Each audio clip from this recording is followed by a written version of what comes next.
मैं क्यों सर? नमस्ते सर। बैठिए मनोज जी, बैठिए। Thank you sir.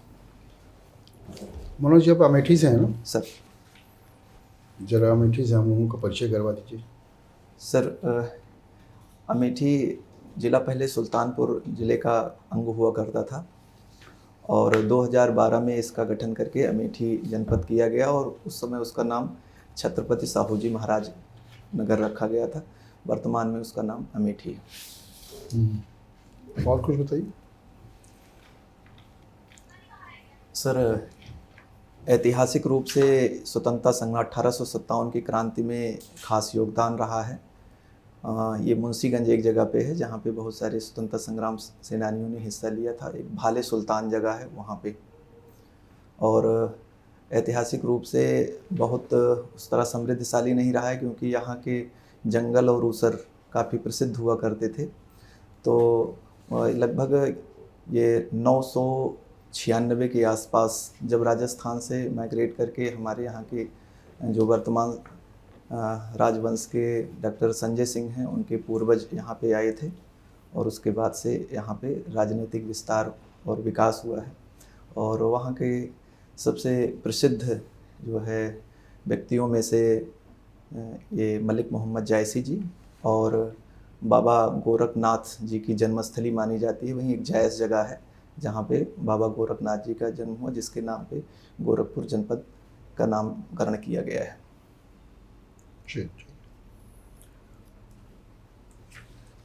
मनोज जी, आपने अपने हॉबी में दिया भ्रमण। सर कहाँ कहाँ घूमते हैं? सर मैं एक शिक्षक हूँ और जब समय मिलता है तो क्योंकि कुछ ही छुट्टियाँ होती हैं गर्मियों के दौरान, तो भ्रमण जैसे इधर मैं बंगाल, पश्चिम बंगाल गया था, उधर हैदराबाद और महाराष्ट्र का भ्रमण किया है। और अभी कुछ दिन पहले मैं राजस्थान गया था, खाटू श्याम और बालाजी, इधर मथुरा, वृंदावन। मनोज जी, आप फॉर्म को जो ना अधूरा फिलअप किए हैं, कोई जानकारी नहीं दी अपने एकेडमिक कैरियर के बारे में। सर क्योंकि मैं अभी आया था तो थोड़ा सा सर से बोला मैंने, तो उन्होंने कहा कि ठीक है।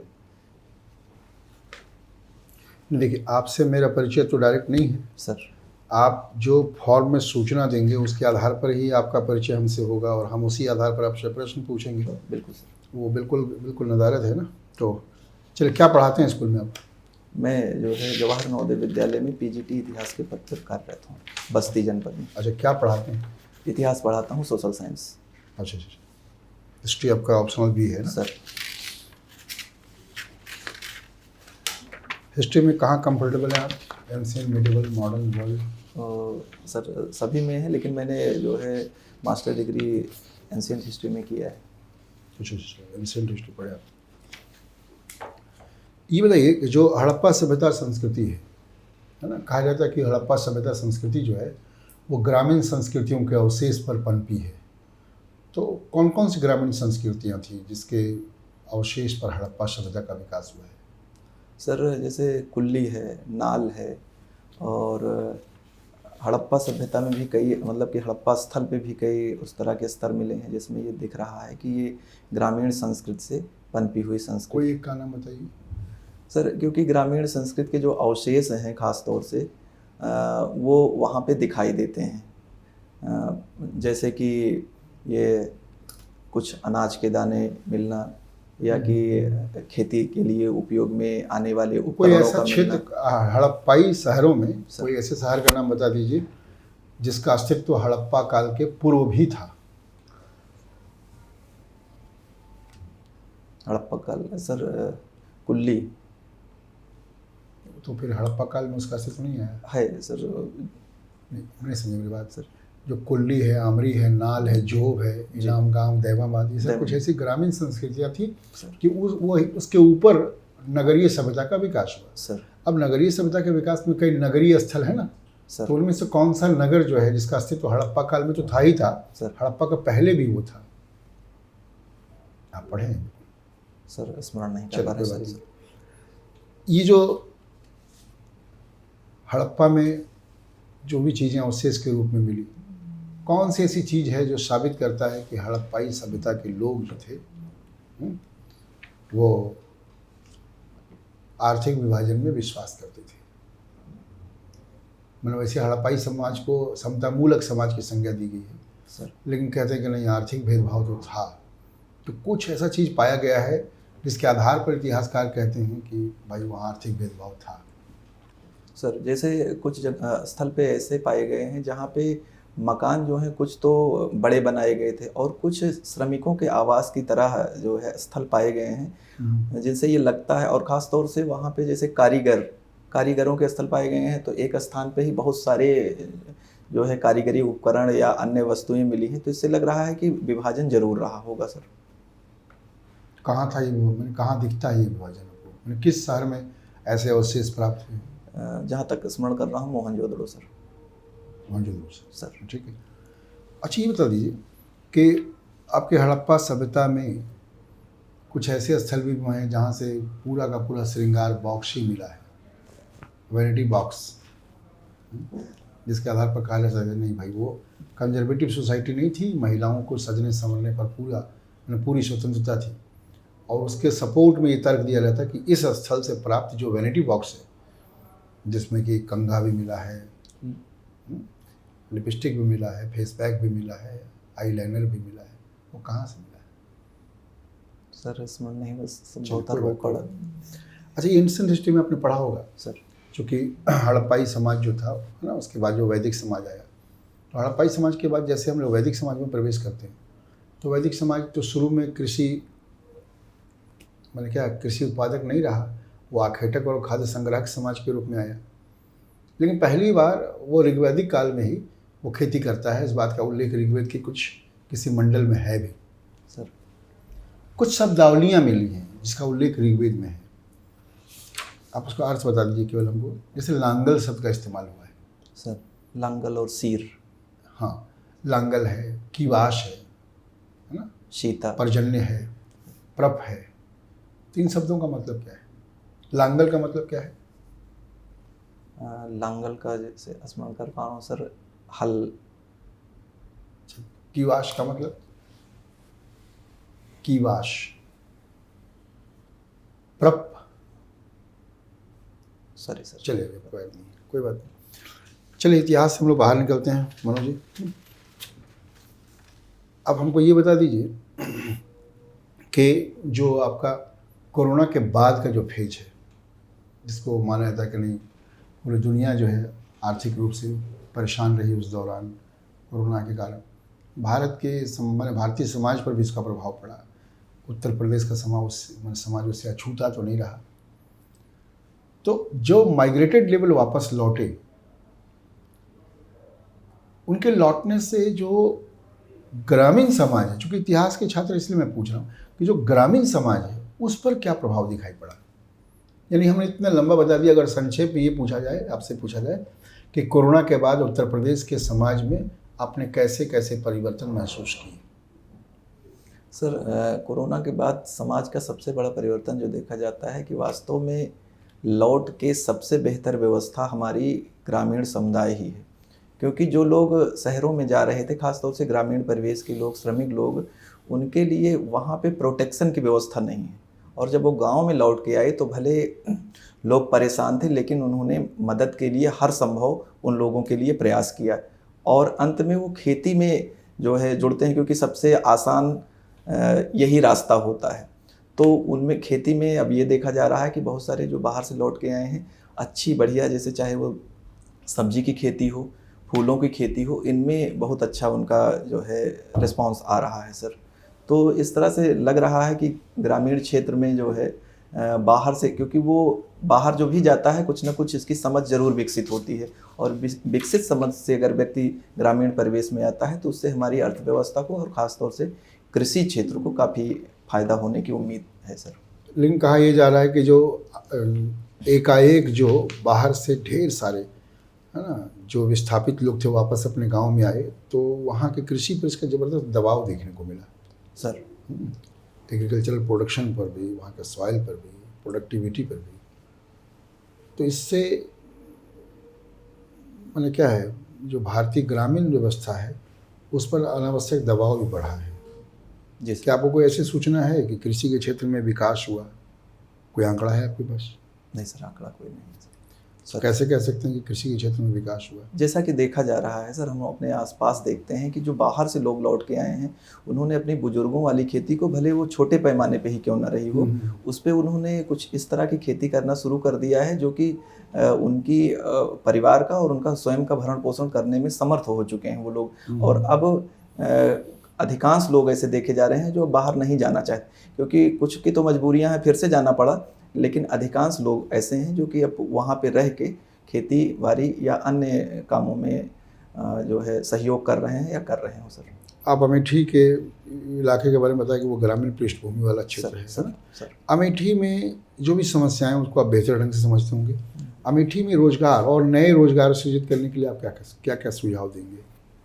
सर क्योंकि खेतीहर परिवेश है, तो इसलिए रोजगार का सबसे प्रमुख साधन खेती ही होगा। और खेती के लिए जैसा कि मैंने बताया, यदि कमर्शियल क्रॉप की जाए तो ज़्यादा बेहतर होगा। साथ ही साथ पशुपालन पे विशेष ध्यान दिया जाना चाहिए। जैसे हमारे पास एक वो डेयरी का चिलिंग प्लांट है, तो वहाँ पे मेरी एक बार मुलाकात हुई तो कह रहे थे कि यहाँ पे लगभग 1.5 लाख लीटर दूध पर डे आता था और लगभग 5 साल से 2 लाख के ऊपर नहीं जा पा रहा है। इसका मतलब है कि इसकी स्पीड जो है बहुत कम है। अगर सरकार की तरफ से और लोगों में थोड़ा जागरूकता हो जाए तो खेती, पशुपालन ये बेहतर हमारे क्षेत्र के लिए हो सकता है। और जहाँ तक इंडस्ट्री की बात है, तो इंडस्ट्रियल एरिया भी हैं, लेकिन वो सीमित हैं। जैसे हमारे यहाँ HL है, BHL है, इंडोगल फर्टिलाइजर है, ऊषा रेक्टिफायर है, ACC फैक्ट्री है, ये सब है, लेकिन ये सीमित पैमाने पे ही रोजगार सृजन कर सकती हैं। सबसे बेहतर रोजगार सृजन का अवसर खेती, किसानी, पशुपालन में ही हो सकता है। ये जो नवोदय विद्यालय की संकल्पना है सर, ये कैसे आई, क्या इसकी हिस्ट्री है और ये अपने ध्येय में कहाँ तक सफल रही है? सर नवोदय विद्यालय की परिकल्पना हमारे पूर्व प्रधानमंत्री स्वर्गीय राजीव गांधी जी ने किया था और 1986 में इसकी स्थापना हुई। क्योंकि जहाँ तक मेरे संज्ञान में है, जब वो बाहर ब्रिटेन पढ़ने गए थे तो उन्होंने बोर्डिंग स्कूल के कॉन्सेप्ट को देखा था और उस कॉन्सेप्ट को यहाँ पे इम्प्लीमेंट करना चाहते थे। और उसके लिए उन्होंने ग्रामीण क्षेत्र के जो मेन मोटो है कि हम ग्रामीण क्षेत्र के जो प्रतिभाशाली बच्चे हैं उनको उत्कृष्ट शिक्षा प्रदान करें, क्योंकि शहरी क्षेत्र में रहने वालों के लिए तो सामान्यतः स्कूल बेहतर होते हैं और शहरी क्षेत्र में जो रहता है उसके पास पैसे की आमदनी भी कमोबेश ग्रामीण क्षेत्रों से बेहतर रहती है। तो इसलिए उनकी स्थापना की गई कि इनको जो है, जो ग्रामीण क्षेत्र के हैं उन बच्चों को वहाँ पे लगभग 50% सीटें 75% सीटें ग्रामीण क्षेत्रों के बच्चों के लिए होती हैं और 25% सीटें ओपन होती हैं। तो ये सबसे बढ़िया कॉन्सेप्ट रहा है। इसकी स्थापना आपका आवासीय परिसर है जी सर। 2009 से आप अध्यापन कार्य कर रहे हैं। जी सर। कुछ ऐसे अनुभव हम लोगों से साझा करेंगे जो एक अध्यापक के रूप में आपने वहाँ पर बहुत एक प्रेरक के रूप में काम किया हो। जी सर। और कुछ बच्चों ने उपलब्धियाँ हासिल की हों, या बच्चों की कुछ ऐसी बातें जो बहुत ही भावुक हों और प्रेरित करें अन्य बच्चों को। सर नवोदय विद्यालय आवासीय तो टीचर और स्टूडेंट दोनों साथ ही साथ रहते हैं। तो हम लोग, जब मेरी पोस्टिंग पलामू में थी तो मेरे स्कूल के पास से एक नदी गुजरती थी, कोयल। तो उसके लिए हम लोगों ने 1 किलोमीटर का एरिया चुना था कि उस क्षेत्र को हम लोग साफ़ सफाई नियमित करेंगे, क्योंकि वहाँ पे छठ पर्व मनाया जाता है। उस दौरान तो सफाई हो जाती है, लेकिन उसके बाद से बहुत गंदगी रहती थी। तो उसको हम लोगों ने बहुत बेहतर किया और बाद में उसी पे CRPF 36 बटालियन के कमांडेंट साहब थे, लिंडा साहब, उन्होंने एक कैंप भी बनाया था जहाँ पे लोग आते थे, अच्छा, बैठते बच्चों थे। को जब पढ़ाते हैं तो क्या क्या असुविधाएं आपको आपके समक्ष आती हैं? कौन कौन से चैलेंजेस आते हैं? सर मुख्य समस्या तो होती है बच्चों को जोड़ना। यदि कहते हैं ना कि टीचिंग से ज़्यादा टच माने रखता है। यदि बच्चे हार्डली टच में होते हैं और उनका रुचि उसमें हो जाती है, तभी वो पढ़ सकते हैं। तो मुख्य समस्याएं होती है उनको रुचिकर रूप में पढ़ाना, कि किस हिसाब से हम उस विषय को रुचिकर बना लें और उनके परिवेश के अनुकूल बना के उन शैक्षणिक कार्य करें। और किसी स्तर पर, प्रधानाचार्य के स्तर पर कोई समस्या आती थी? सर बिल्कुल आती है। क्या? सबसे बड़ी समस्या है कोऑर्डिनेशन की समस्या, क्योंकि प्रधानाध्यापक एक ऐसा बिंदु है जिसके चारों तरफ व्यवस्थाएं चलती हों, चाहे शिक्षक हो और चाहे विद्यार्थी हो।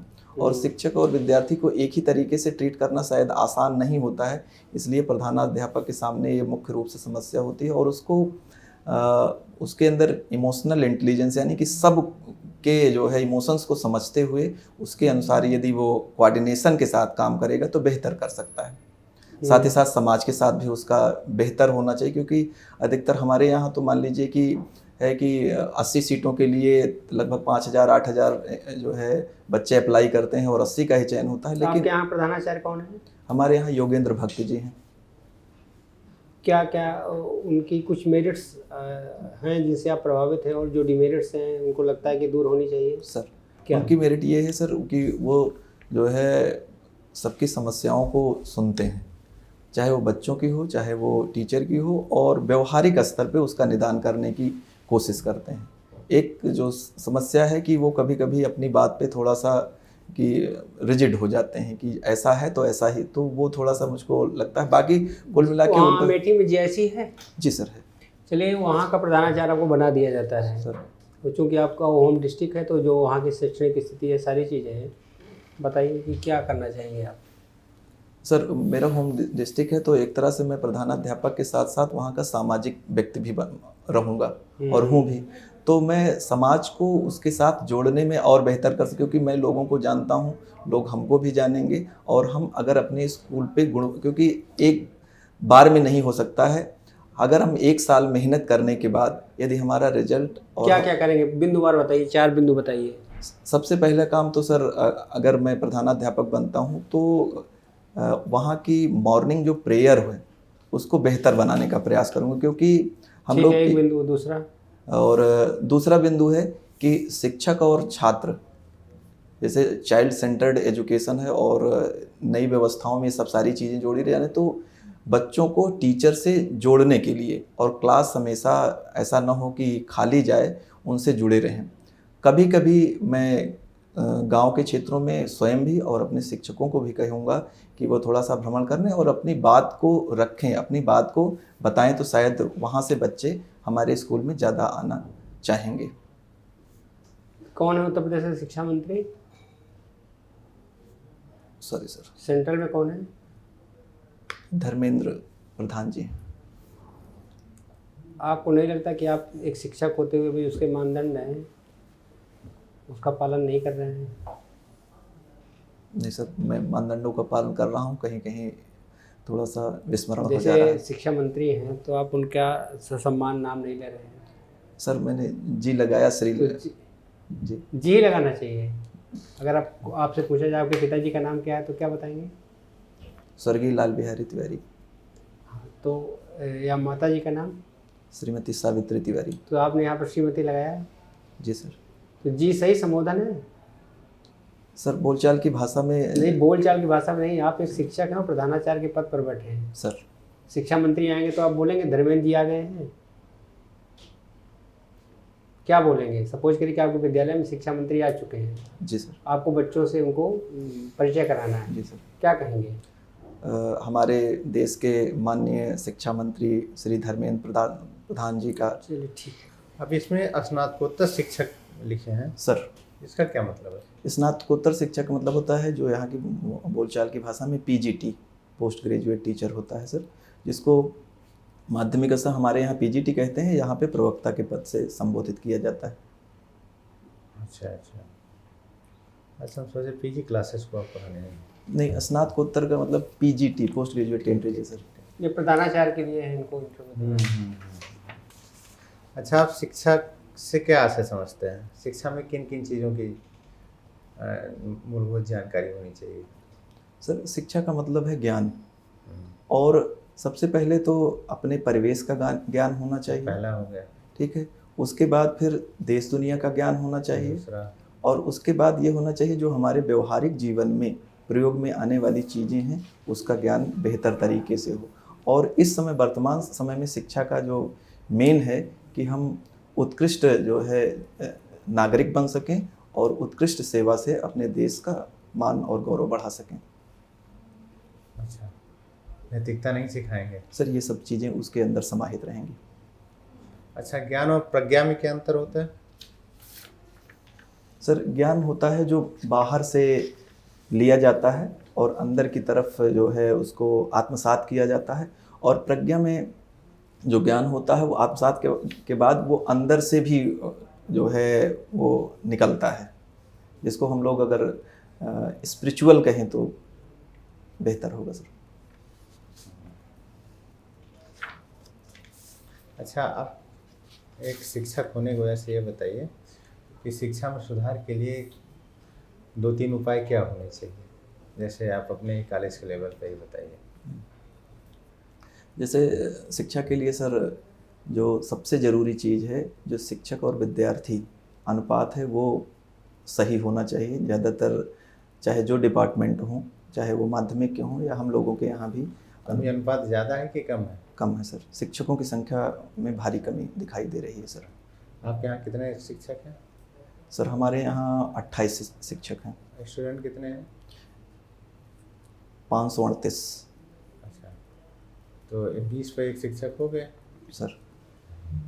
हैं, तो कहाँ कम है? नहीं, क्योंकि हमारे यहाँ ये जो शिक्षक होते हैं कॉन्ट्रैक्ट पे भी रखे जाते हैं, तो परमानेंट की मैं बात कर रहा था सर कि परमानेंट होना Permanent चाहिए। शिक्षक। जैसे हम लोगों के यहाँ अगर कोई 30 दिन से ज़्यादा एब्सेंट होता है या किसी कारणवश छुट्टी पे जाता है तो उसके लिए सब्स्टिट्यूट रख दिया जाता है सर।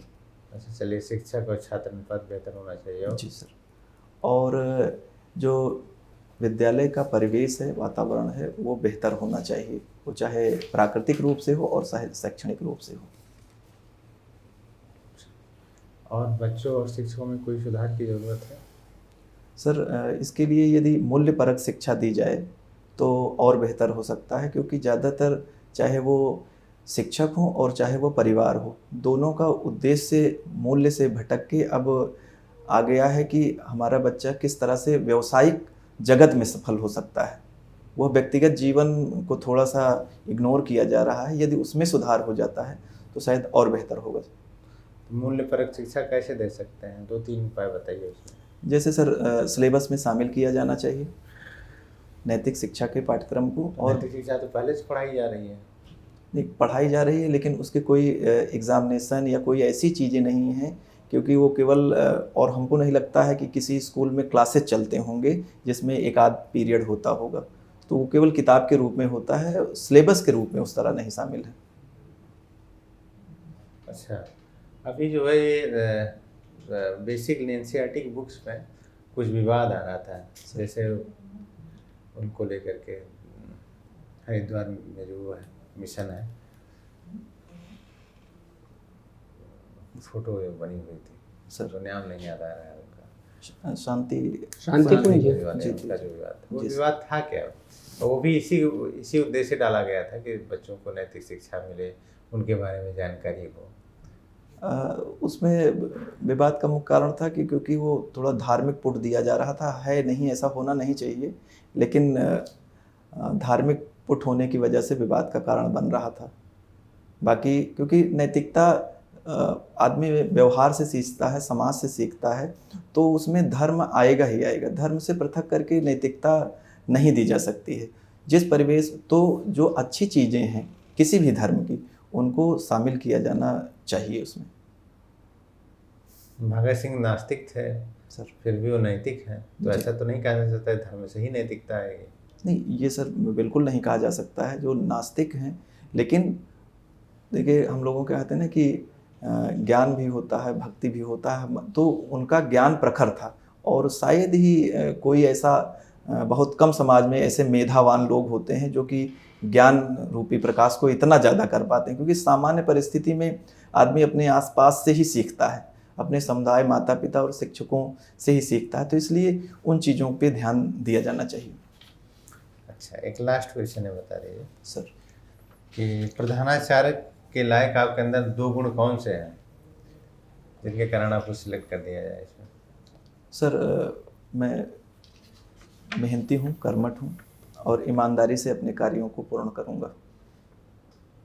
तो अभी तो आप प्रधानाचार्य के लिए दूसरा गुण बताते हैं, आपके जो प्रिंसिपल साहब थे उनमें दूसरा गुण बता रहे थे। नहीं सर, वो गुण तो पूरा सामूहिक है। जैसे मैं स्कूल के लिए कह रहा हूँ कि स्कूल को चलाने के लिए शुरुआत मेरी इससे होगी, बाकी तो परिवेश को सुधारना, कोऑर्डिनेशन करना, ये सब तो रहेगा ही सर। आपको नहीं लगता उसके लिए एक भावात्मक प्रज्ञता होनी चाहिए? जी सर। सबसे स्टाफ के सदस्यों कोऑर्डिनेशन। कोऑर्डिनेशन कर जी सकें, सर, जी सर। बच्चों से जो आपका संबंध हो, एक मधुर संबंध हो, आपका बिहेव अनुकरणीय हो, आदर्शात्मक चरित्र हो।